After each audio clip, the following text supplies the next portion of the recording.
Hello, my name is Dominic Starr. I'm a campaign designer on Rome 2, and you're watching Eurogamer.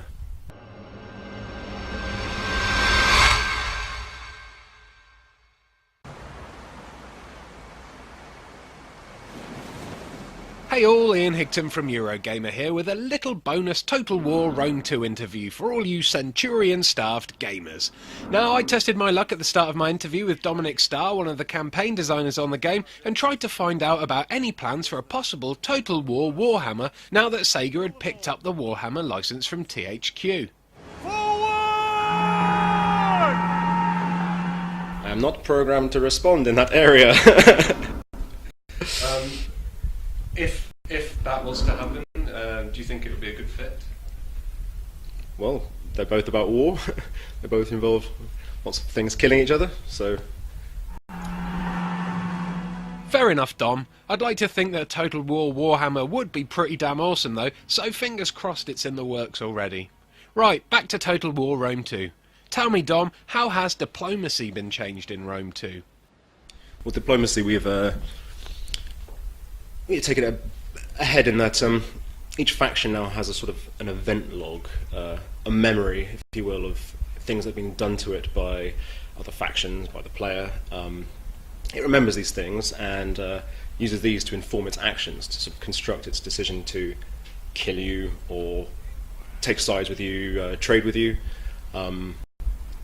And obviously you can try and bribe it away, you can pay it money, you can be allied with it for a long time, which will improve its general outlook.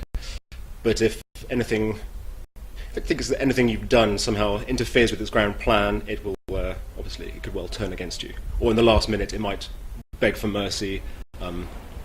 There's a much stronger emphasis on sort of network of diplomatically linked factions. So a faction that likes another faction will dislike a faction properly who starts on their friend, even if they had previously good relations.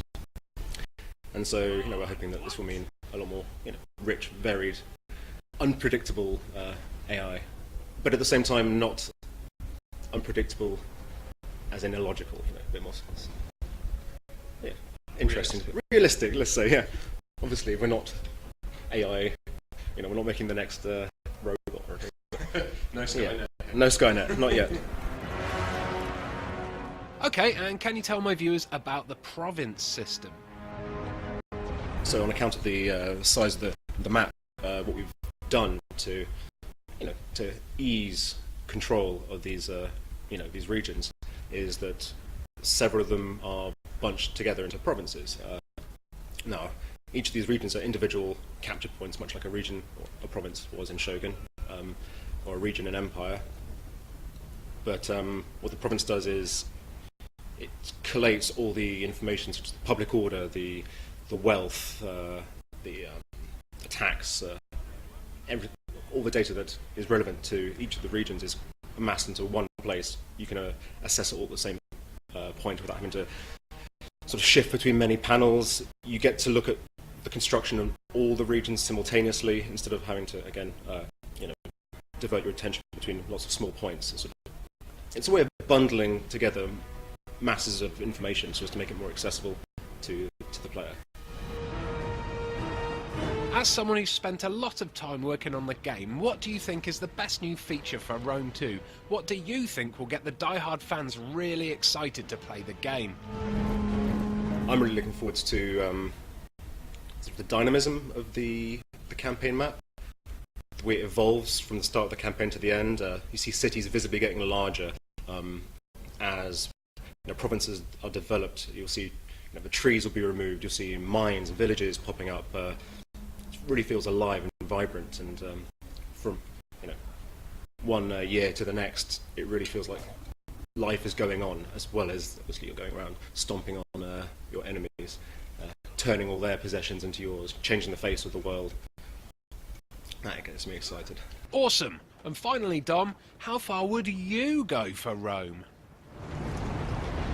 I'd rather answer that with saying how far I'd go for Carthage, which would be, as Carthage, to stomp my way across the Alps and to burn Rome to the ground, which I think is something that needs to be done in honour of those poor people who were utterly crushed at the hands of Rome all those years ago. Carthage makes a mockery of Rome. They must be punished! Thanks, Dom. To read Dom's thoughts on next-gen consoles and how the Total War franchise could possibly work on them, get clicking on that annotation on the top of the screen to be taken to Bertie's Eurogamer interview. And by great Caesar's ghost, don't forget to subscribe to Eurogamer's YouTube channel by clicking the bottom link, as we've got loads of exclusive and early video game coverage coming soon. For Rome!